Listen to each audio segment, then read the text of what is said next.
Atentos los mayores, atenta la recia, están aquí los cuentos de Enrique Carballeira, están aquí los cuentos de Enrique Carballeira. Cuentos de trazo suelto.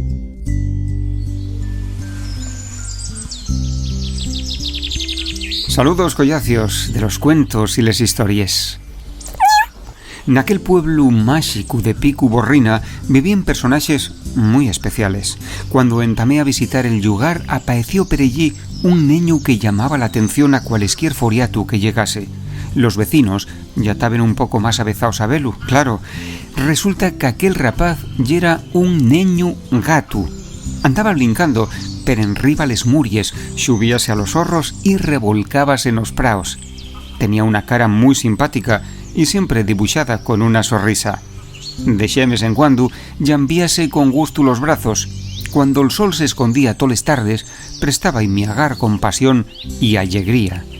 Lo que más me prestaba era el traje que llevaba, un disfraz de gato perguapo. Muchos vecinos salían a la ventana para dar vasos de leche que bebía contento. Un de esos días de seronda, precisamente cuando pasó per delantre de la cabaña en la que yo estaba viviendo, decidíme antrugar la razón de aquel comportamiento.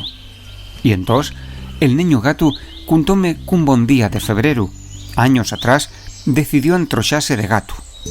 Y resulta que se le atascara la cremallera y ya no pudiera quitarlo más. Como estaba cómodo y siempre prestaron los gatos, ya tuvo claro lo que quería ser durante toda su vida. Hay que ver qué cosas pasen en Picu Borrina.